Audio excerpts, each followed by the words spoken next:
Hello, today we're finishing up our Tanya book, the first volume, the biggest volume. The others are too much smaller. That's a 53 chapters of Tanya. This is our lesson now 84, on May 20th, 2024.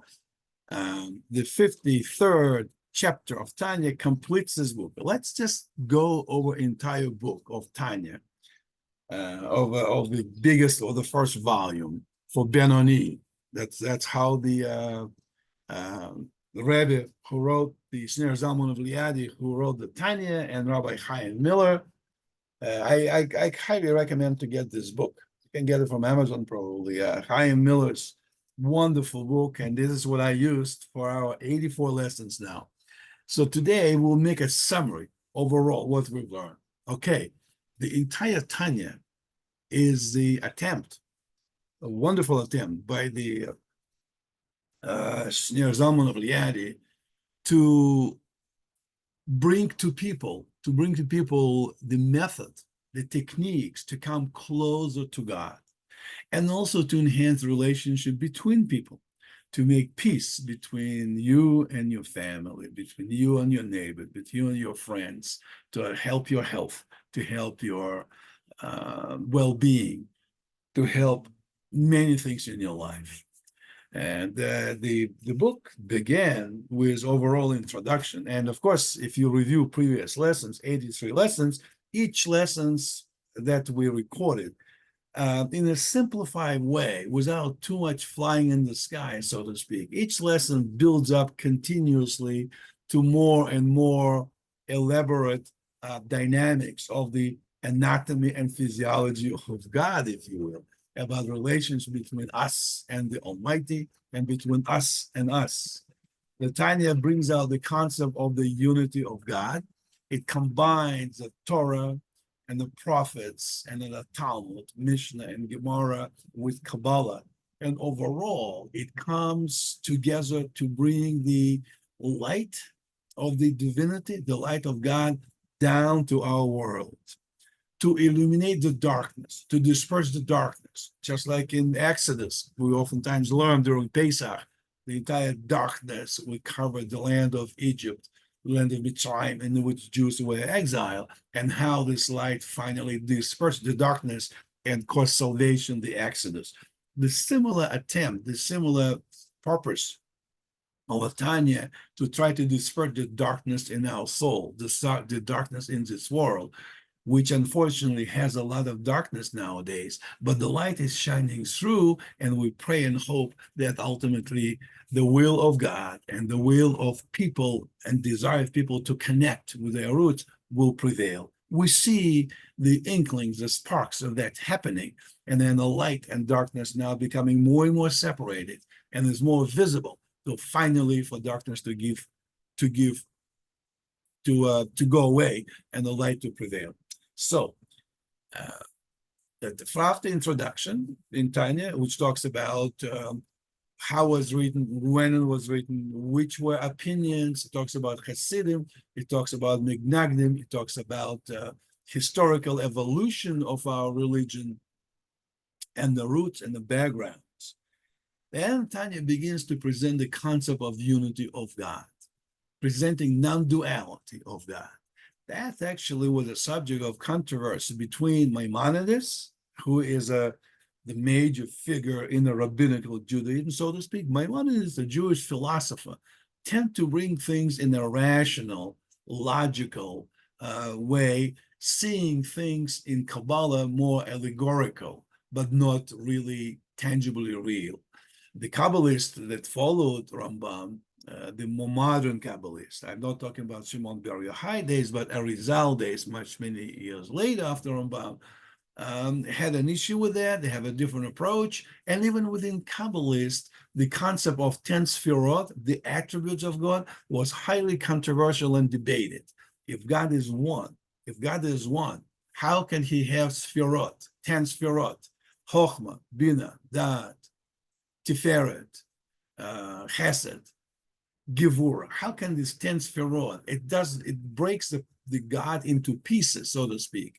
So there was a lot of controversy even within Kabbalists about this concept. Well, Tanya brings it together and reconciles this controversy, which is actually the goal of all our sages. Talmud is not controversy. It's not arguing who is right. It's trying to reconcile two different opinions to come to a common denominator. So that's Tanya. So let me share the screen and begin with the first presentation. Okay, share the screen. And we're going here.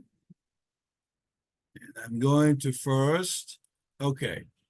So let's start with the simpler slides, if you will. So concept of Kabbalah that Tanya reflects, that the wisdom, infinite wisdom, Ein Sof of God, brings the light, the high divinity light, through several filters, which are the world of Atzilut, called emanation, then Beria, creation, then Yitzira, formation, and then I see action. Let's say if you're baking challah, if you're baking bread, you have first the overall concept that is what we do.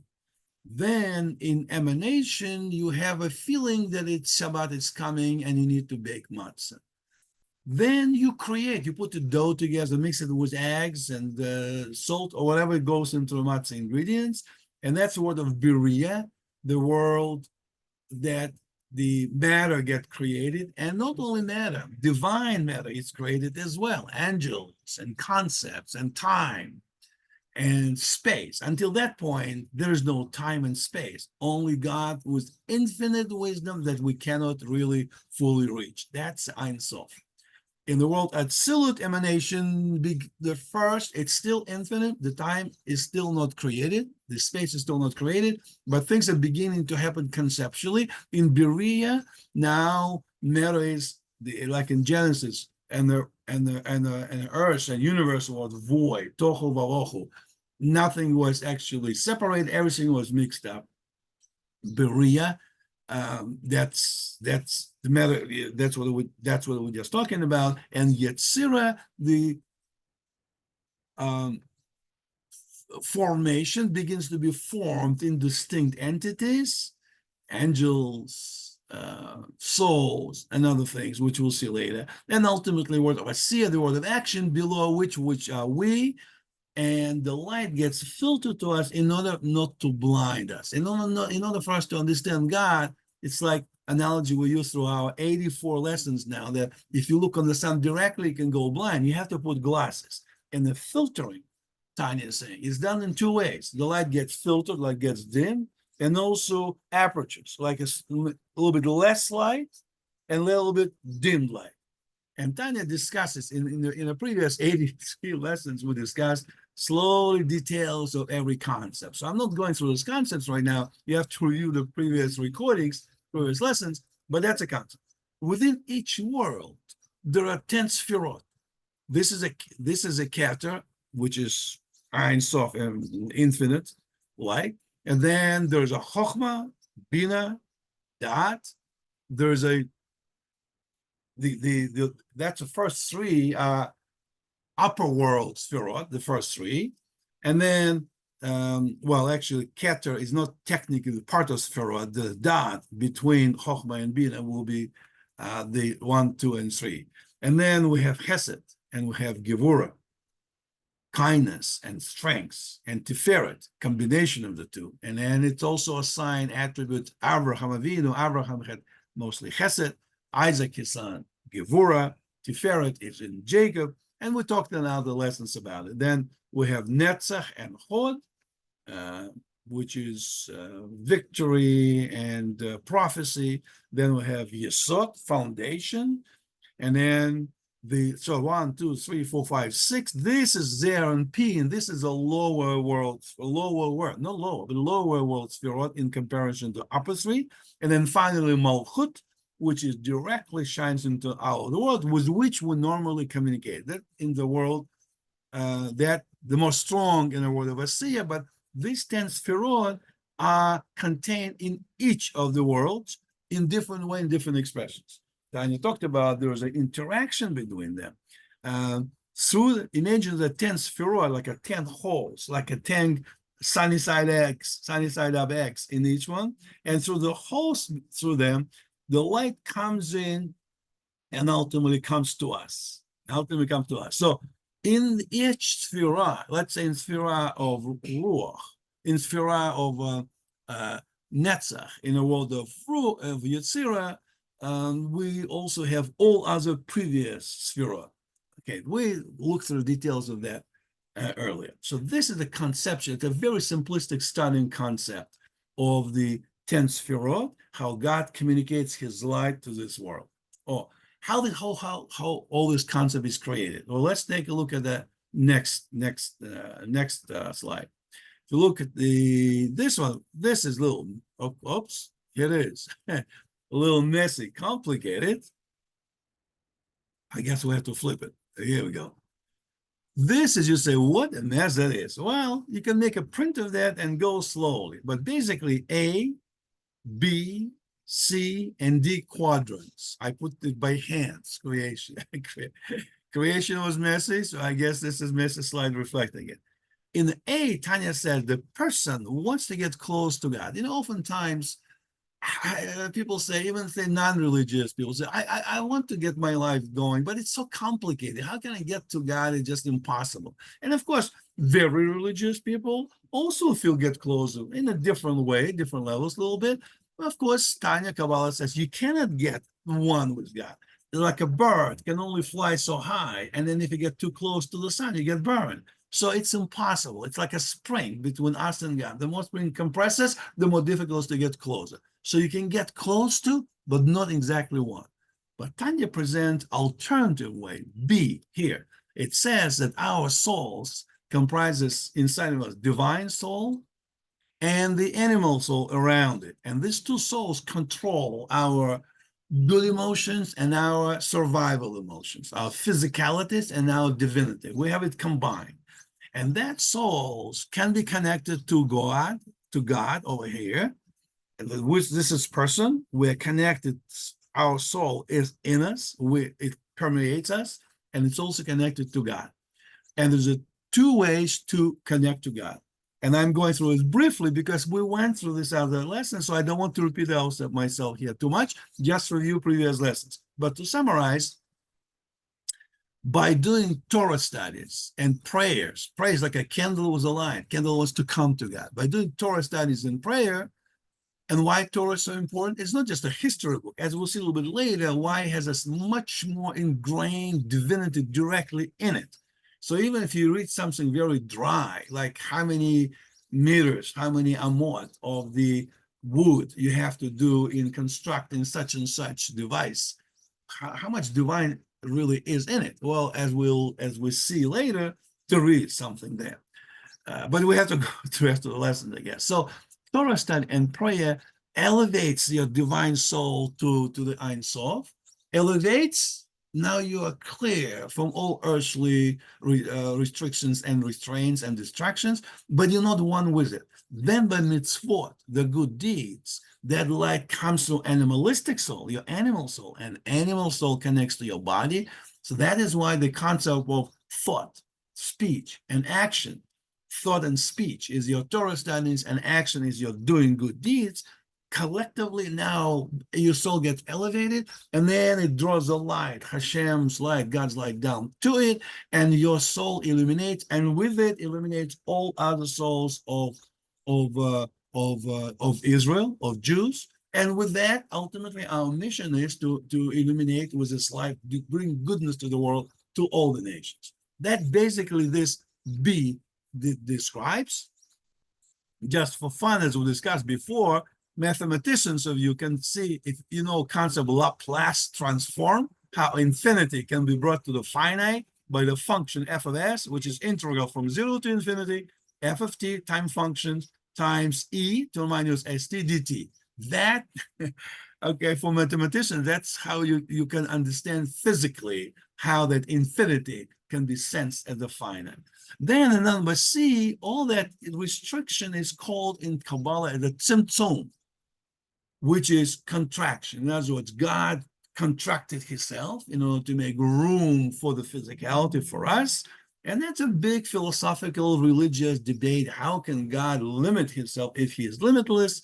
Or here's a 10 Sphirot, the upper three, and the lower six. And then where people are here, that's a Tzimtzum effect. We describe it essentially over here. And this is our four worlds: Atzilut, Beriah, Yetzirah, and Asiya. That we discussed before. Okay, and just review. Let's go to the next slide. And the next slide over here. My good friend Yonatan made a slide for me to help. Really helpful. Thank you very much. So here we go again. Summary. Now that's a 53 chapters of Tanya going through this. I'm trying to get it really quickly. And you can go to lesson 2 and 1 and 0 and 17 and 33 and get the details of that building up to this. So if some of you asking, well, how can it be? Well, it's difficult to explain right now. You have to get it gradually. You have to take this book and condense it to our 84 lessons right now. And then this concept becomes clear. It's like everything else. If you're going to be a medical student and learn the medicine, you have to go to college, you have to learn the books, you have to do practice, and eventually you understand exactly why stomach is on this side of the body and liver on that side, and heart is here, lungs in here, and how do they function. This is anatomy and physiology of God, and the man made in God's image explains that. And that we explained yesterday in a previous recording number 83, how the man mirrors God. How is it exactly God made man in his image? But here we're going a little bit past that. So here's the four worlds: Atzilut, Ein Sof, infinite light over here, then emanation Atzilut, then Beriah, creation, then Yetzirah, formation, and then Asiya, action. So the light of God, which cannot be reached by us. It's just beyond the physics of our understanding, beyond our mind's understanding. But we are one with God, and we can get that oneness by the connecting through prayers and Torahs and doing mitzvot, fundamentally.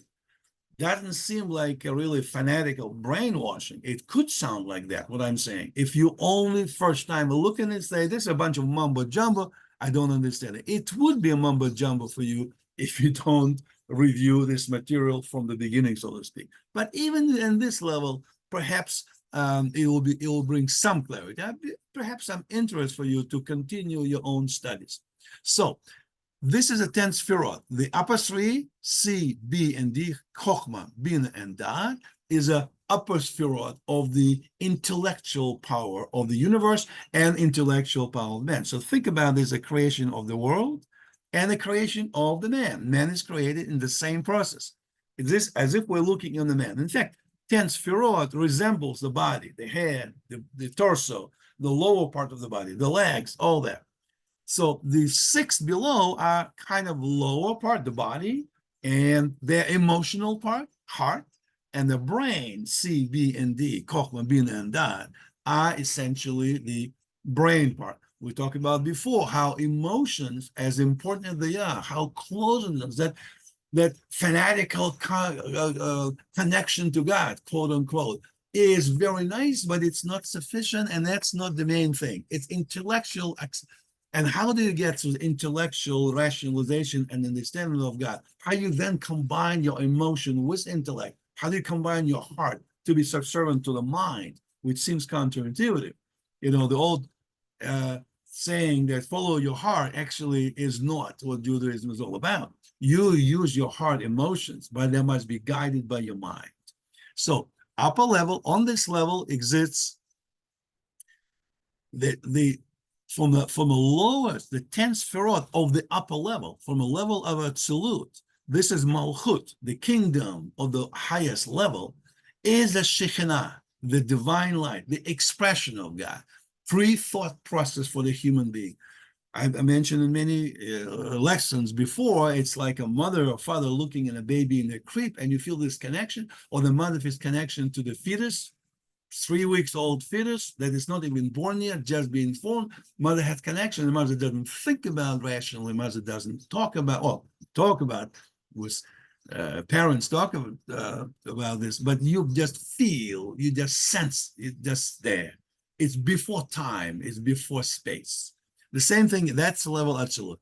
The first temple was illuminated by that light directly from Malchut, not the highest. It's a brain. But the Malchut, which is integration of all the previous 9 Sefirot, and it was illuminated by that divine light. Very clear. First temple. The 10 Commandments is upper. The 10 Commandments called the upper Torah. The Torah was on the upper level. You didn't have to write anything down. You didn't have to write Talmud in books. You just had it. When people stood on Mount Sinai, they didn't have to have a book written, sitting there and studying. They just won with God in complete ecstasy, so to speak, without having with the physical senses replaced by the out of this world senses. That was the level of absolute in the first temple days on Mount Sinai after Exodus from Egypt. Our forefathers, Abraham Avinu, they were illuminated by this light as well. Over time, things happened that unfortunately reduced our ability to see, and more filters in between the Atzilut to Beriah. On the word of Beriah, there's 10 Sefirot of Beriah, which are interconnected.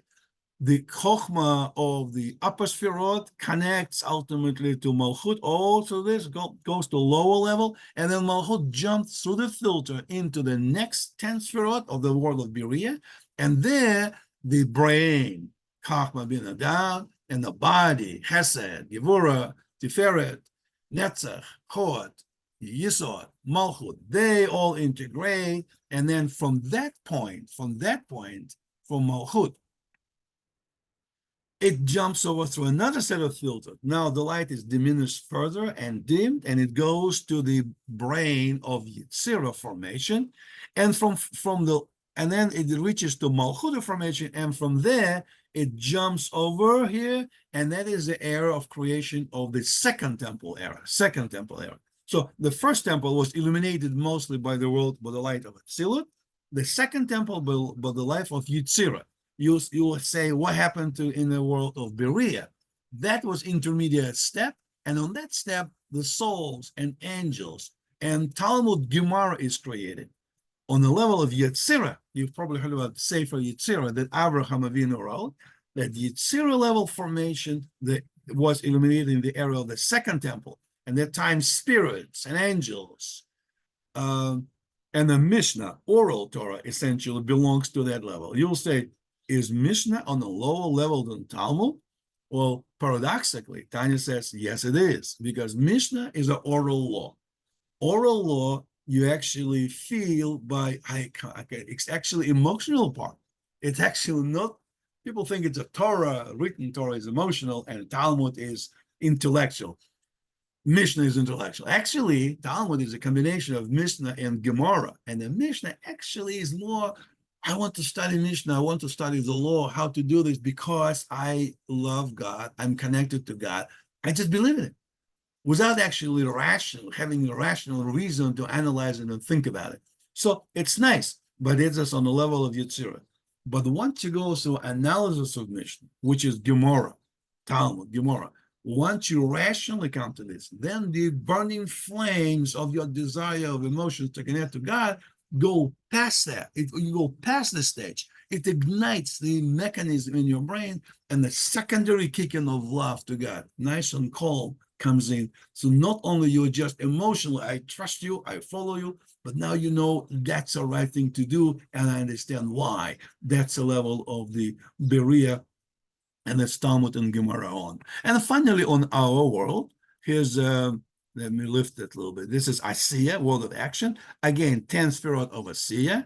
They join here from a Shechina. Malchut also joins in to help Malchut of Yetzirah to illuminate the world of Yetzirah. But in our world, we now have a lower level Torah on the earthly level.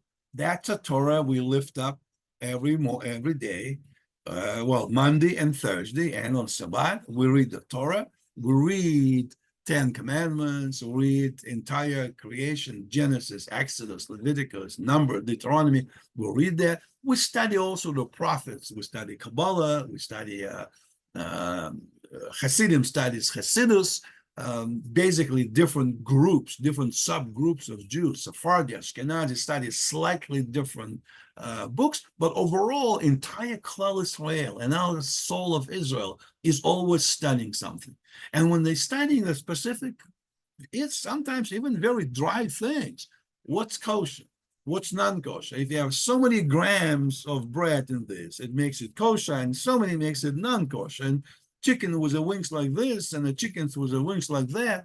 All these are dry things, so to speak. But actually, that study is connecting the Torah, earthly Torah, with the upper Torah, the Torah that is not written in the way we see it today, but it's a Torah that God holds it in his hand, so to speak.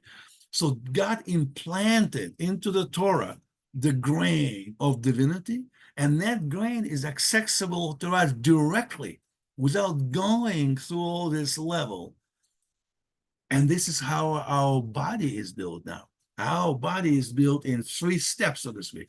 First, before time and space is created, or the concept of what we're talking about. That's God's concept. The creation already happened. Everything existed in a pre-thought level, in a God's pre-thought level, if you will. Then there was a divine spark. That's still not time and space. That is where the brain of the man is created. So the man, God, when the God says, let us make a man, how do we make it? There's no shape, but conceptually we have to do something to bring the upper light to the lower light. We have to create time, we have to create space. It's not created yet, but that is a concept of the first step. Next, the soul comes into the everywhere, but most of its potential is in the head. That's step number 2. And that potential is ignition of the soul activities in the head.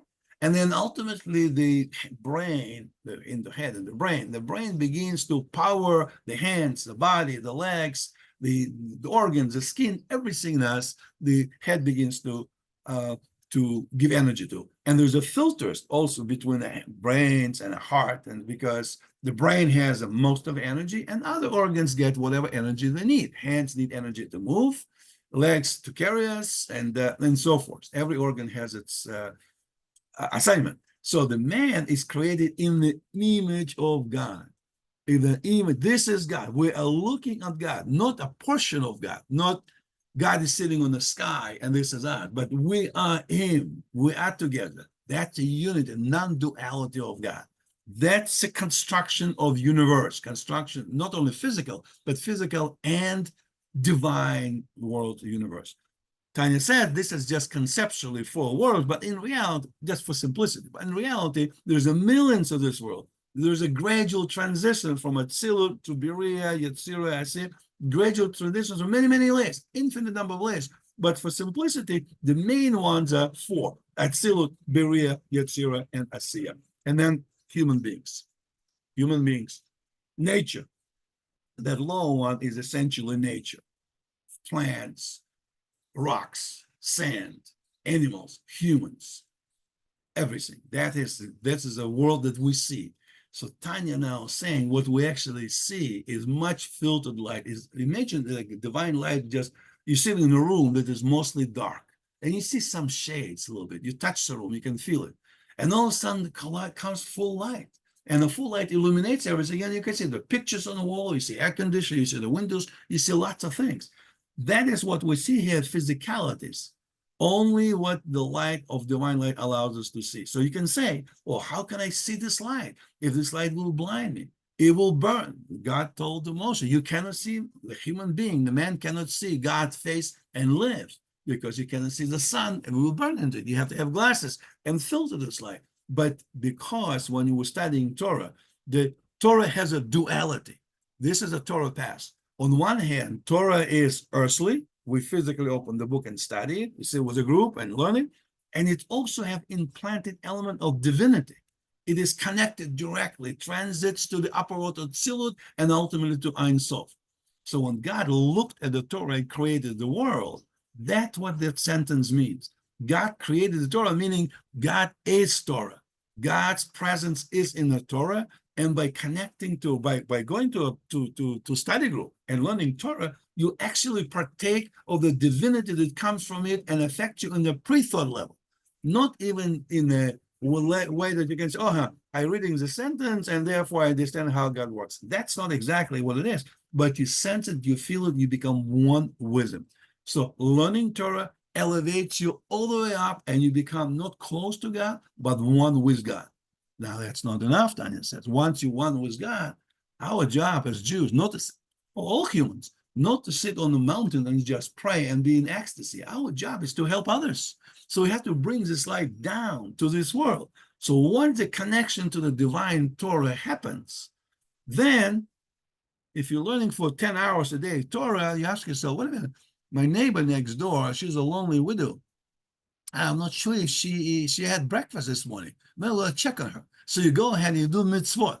You put the tefillin, you put your kippah on, you go help your neighbor, you participate in the soup kitchen, you do what you can. You try to suppress or eliminate injustice. You try to be helpful. You do mitzvot, good deeds. It's not only mitzvah to put talis in tefillin. It's not only mitzvah to pray a particular way. The mitzvah is that.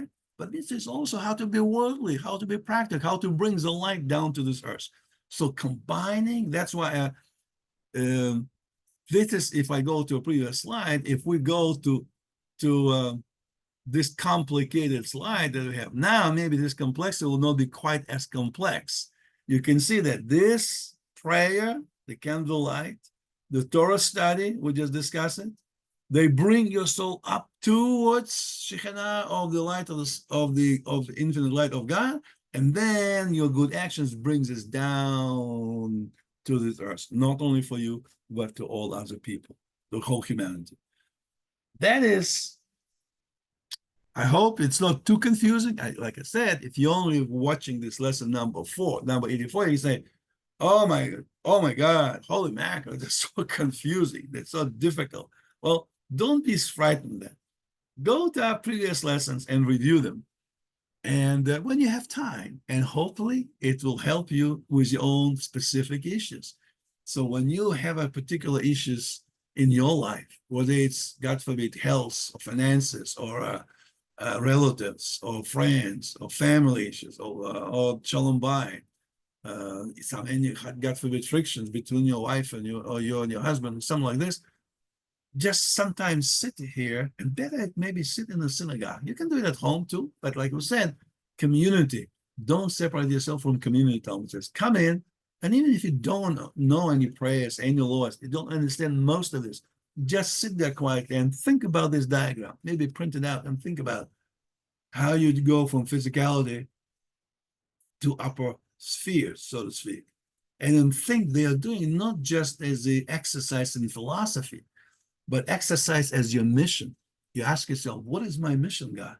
Is my mission just to eat, to live my life for as many years as I can without experiencing the sense of hunger?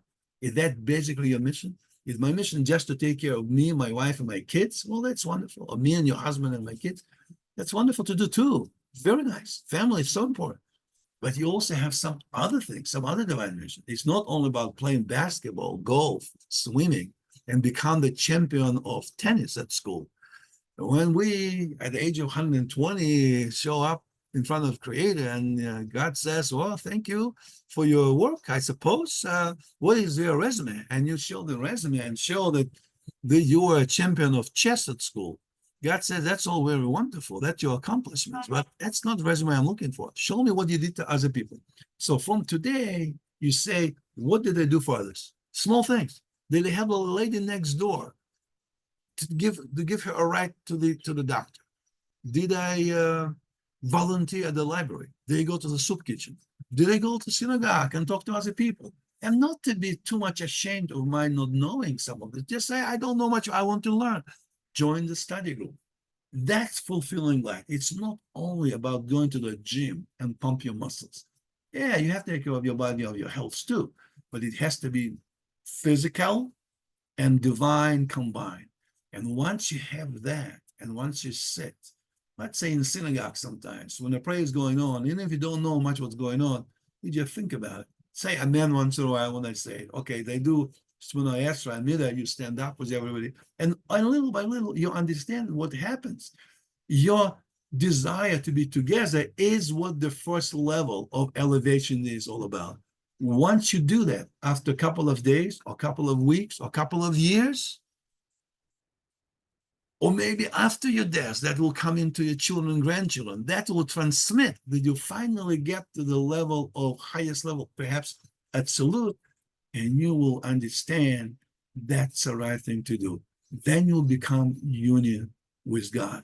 That's non-duality of universe it's all about. Then you will see that what you are is integral with God, not just another piece of God, but actually one. That is what Shema Israel Adonai Eloheinu Adonai Echad is all about. God is our God, the God is one. And ultimately, that God is a God of humanity.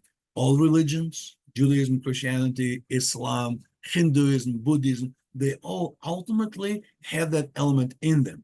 And that is what we have to concentrate in a good part of all expressions of divinity and humanity in all people on earth, no matter whether they are Muslims, Jews, Christians, Indians, or non-believers, or don't believe in God. They also have a spark of God in themselves. We're all children of Adam. And in that respect, our learning should continue. And Mitzvah Hashem, with the help of God, you will see the light as well. Thank you very much. And that concludes our practical Tanya lessons in a very video summary of this book. And tomorrow we're going to start in a second book. It's much smaller. It only has 12 lessons instead of 53. And the first book we just finished. That's the Benoni for common let me see how it's got. The book of in-betweeners. That's what we just finished. And the gateway to unity and faith. It's more elaborations, more combinations of what we discuss about.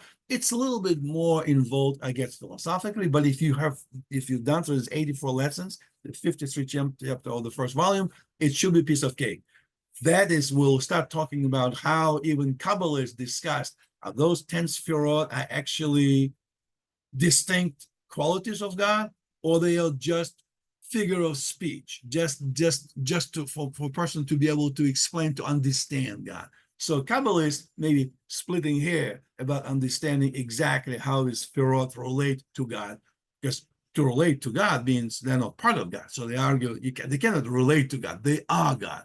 To which extent they are separate or just combined together, and not individual attributes, but just expressions, explanations of God's differences in his action towards the world or towards the world in any given instance. Anyway, I hope you enjoyed it. Today is Monday, May 20th, 2024. Have a great day. Enjoy it. And I'll talk to you tomorrow. It will be lesson 85. God bless you. Amen.